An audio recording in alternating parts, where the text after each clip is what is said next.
Translations can be accurate for clear, loud speech, but falter for whispers or musical numbers.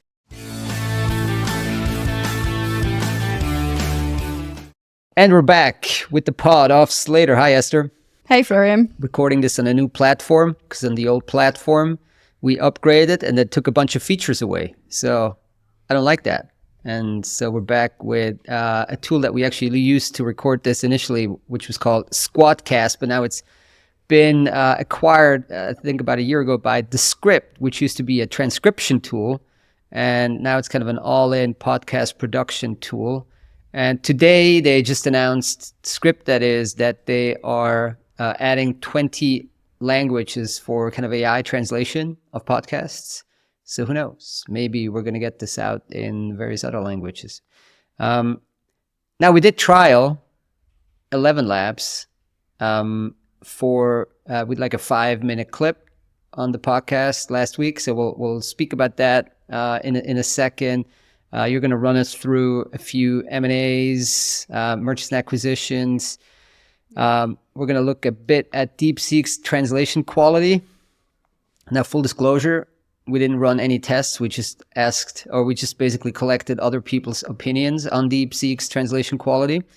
And then there's something going on at Zoo, a little bit of ups and downs. And then The Verge reviewed Meta's like live translation on the Ray-Bans, on the glasses. The glasses, yeah.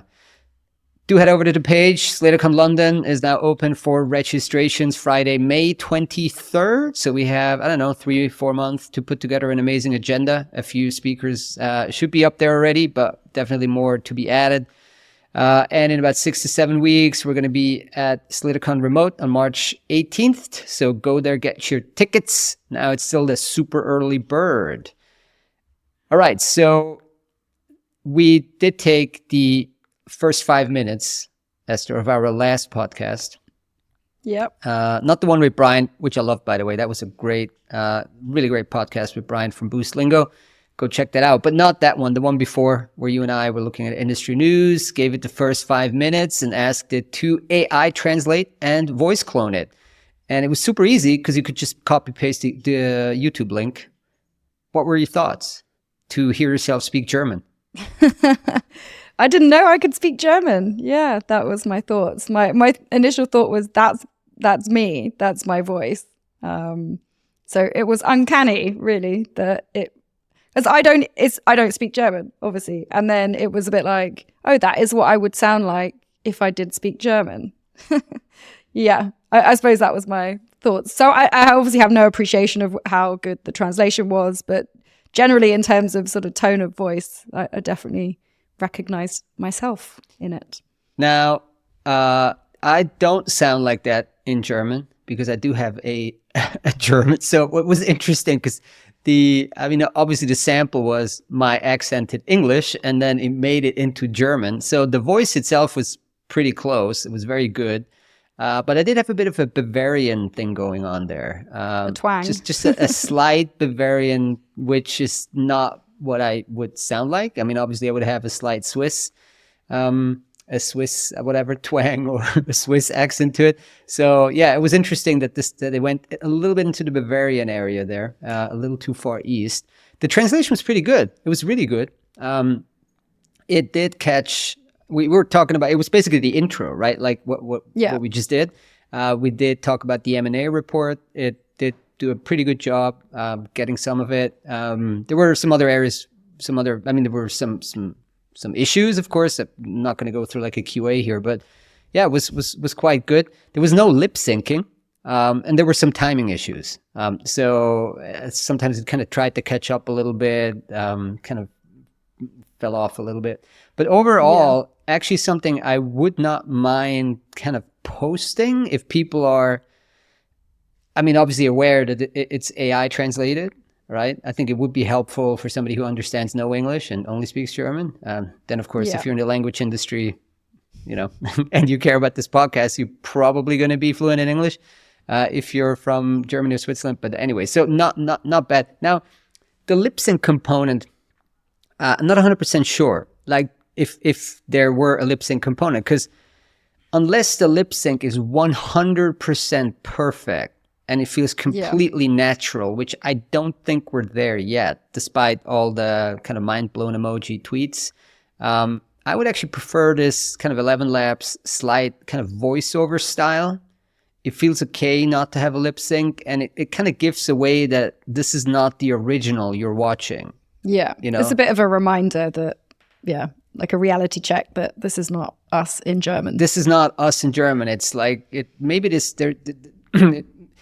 might be a new kind of voiceover style that's emerging, because if you watch like a documentary, usually a voiceover would be like, well, an actual voiceover, you still hear the original, but then the voiceover is on top. It's clear that it's not that speaker. So this would be a little closer to like making it sound like it's the actual speaker, because you have the voice profile, the voice clone, but it's still kind of clear that it's not that individual, because you're not trying the lip sync. So it's not necessarily a bad thing to have that 1 degree of separation, is it? 100%. As a sort of natural disclaimer that this isn't actually what we're saying at the time. 100%. And so that's what would make me maybe feel a bit more comfortable just putting it out. And it's like, well, this is AI, take it or leave it. If, you want to go, and if something's weird, maybe go and kind of check the original. The editor, I mean, of course, if you have an issue with or you want to check the translation, you can go into the editor at 11 Labs, and it's okay. It's super basic. I mean, you can change a bit, like Human in the Loop style. You got the English on the left, the German on the right, and you can tweak it and then re-render the audio. Not bad, but yeah, there's a ton more that they will maybe build into this. Now, 11 Labs has a lot of money to build, because they raised the Series C, $180 million, at a valuation of between $3 and $3.5 billion. So it's kind of that same ballpark that we had Synthesia raise and DeepL raise. So this seems to be kind of this like application layer valuation there. And, AI dubbing now is, of course, a key feature of the 11 Labs platform. One of the lead investors is Andreessen Horowitz. And Marc Andreessen was on a 3-hour podcast with Lex Fridman. And as we all know, Lex Fridman got Vladimir Zelensky on the podcast, and they got 11 Labs to dub the podcast. So you know what? You're connecting the dots here.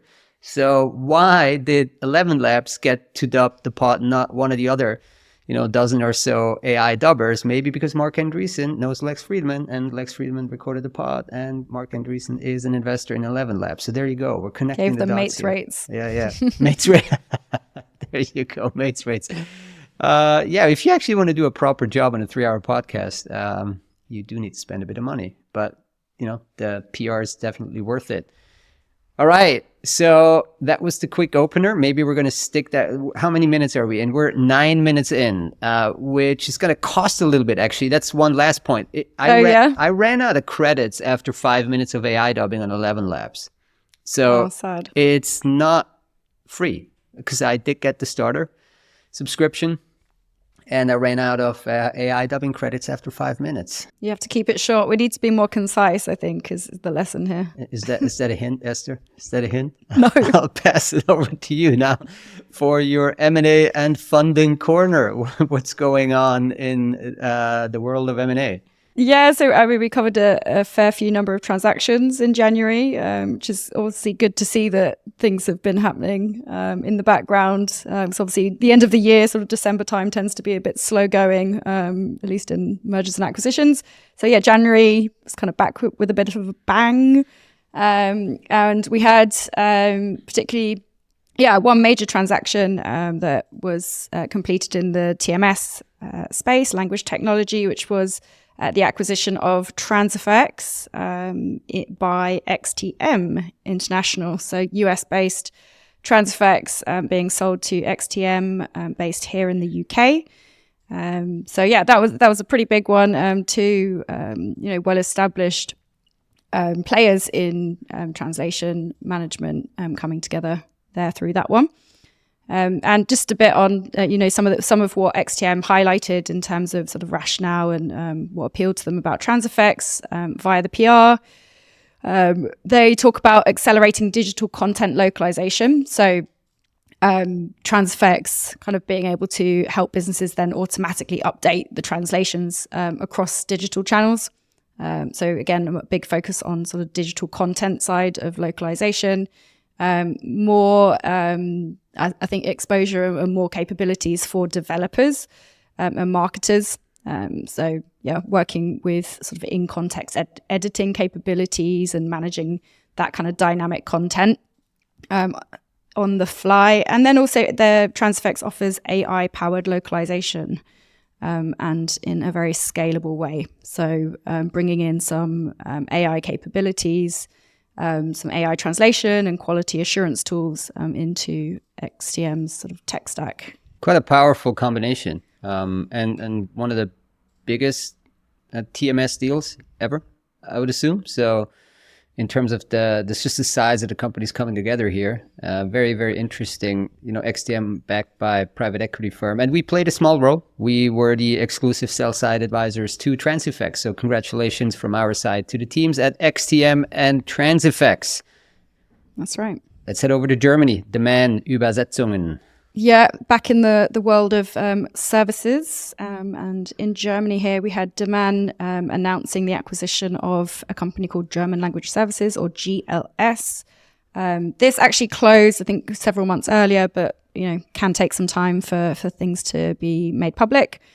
So we had the acquisition of GLS, which is based in Cologne, specializes actually in life sciences translation, so sort of quite an interesting niche there that a lot of acquirers tend to favor.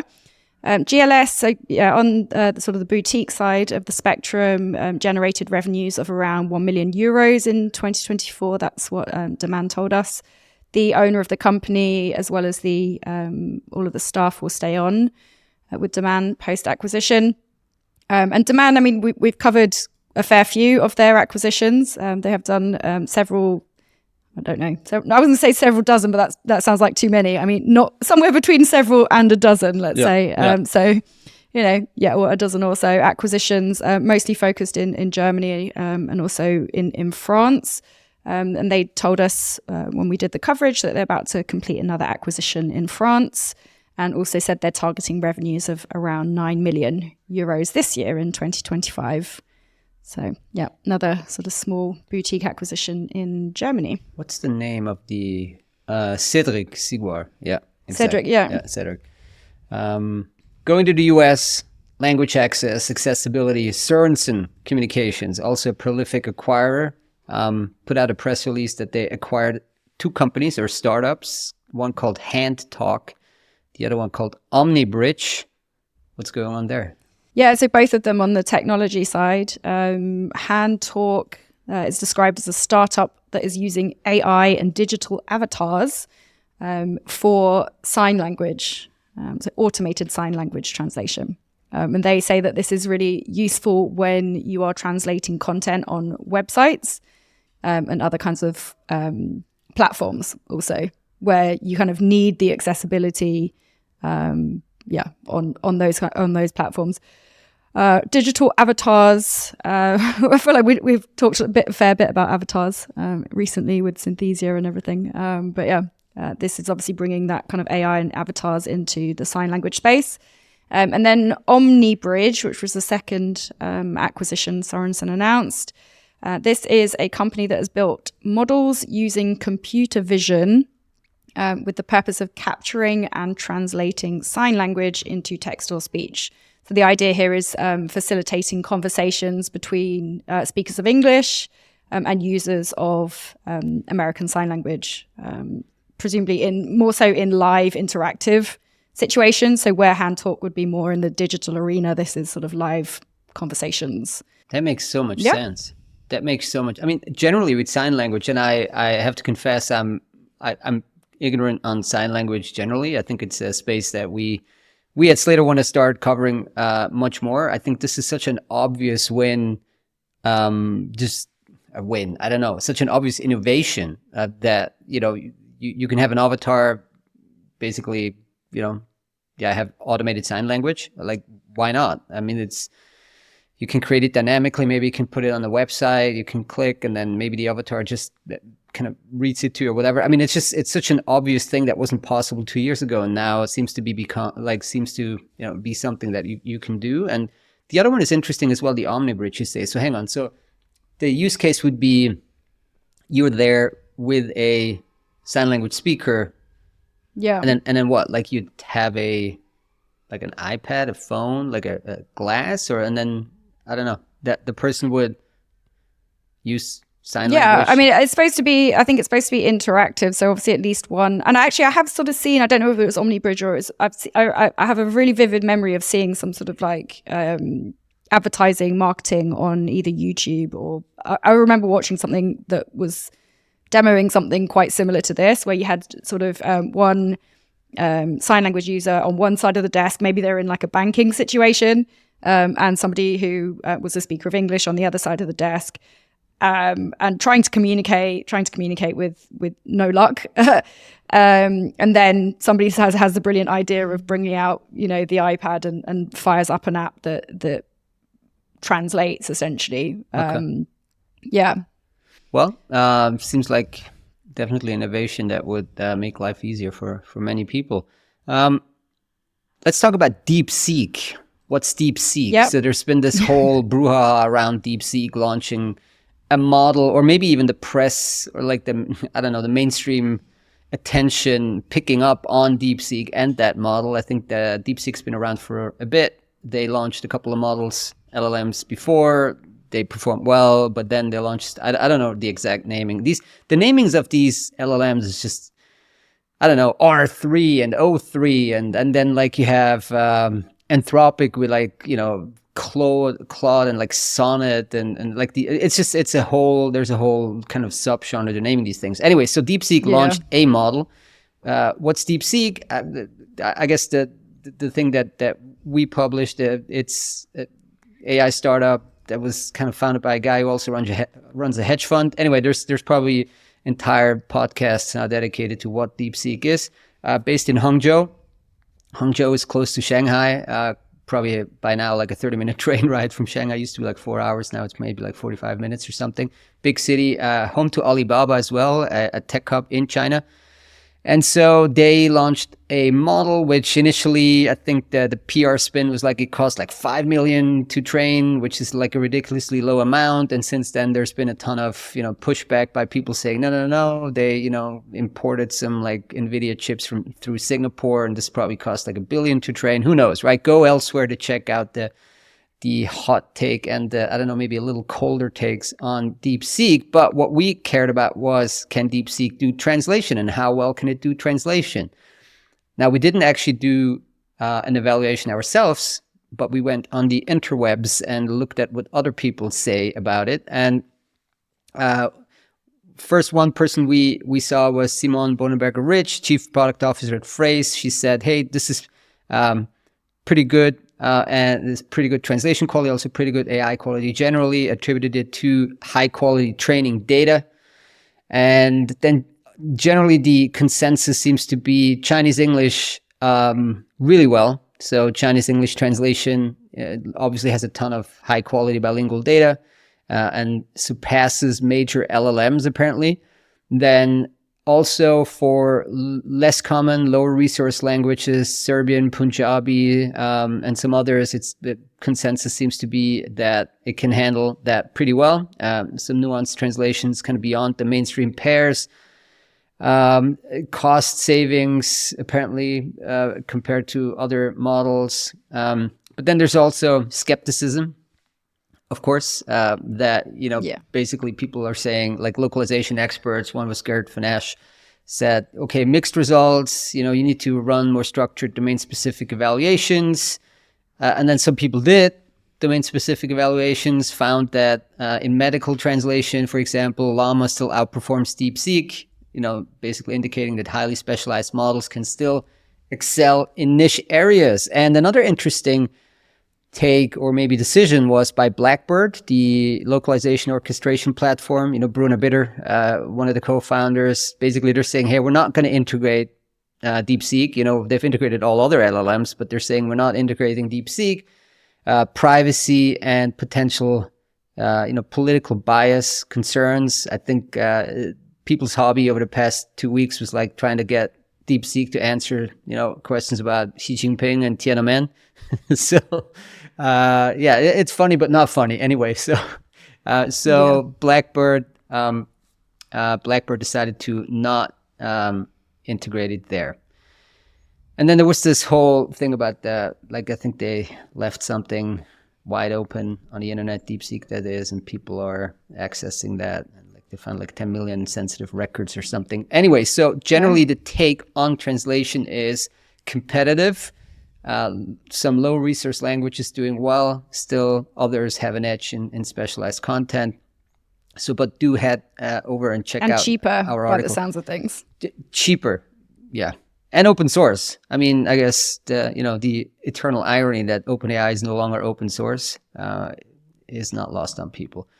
And then, of course, the irony of irony is that OpenAI says, well, some people at OpenAI said that you trained this on OpenAI in kind of a stealthy way, but then, oh really? So you're saying that somebody took your data and train a model on it. It's like OpenAI basically trained, its LLM on the entire internet, including literally every single word that we ever wrote on Slater. So, I don't think we should feel too sad for that. Or self-righteous. Now, very briefly, going to London, Zoo Digital Media Localizer, CFO resigned, and is going to stay on board until the summer of 2025, oversee full year results, ensure an orderly transition. Now the shares are super low. Okay, no investment advice, but very, very low. Yeah, like 5-year low. Like territory. Like 5-year low. Yeah, like literally more than 5-year low. Like 10-year low.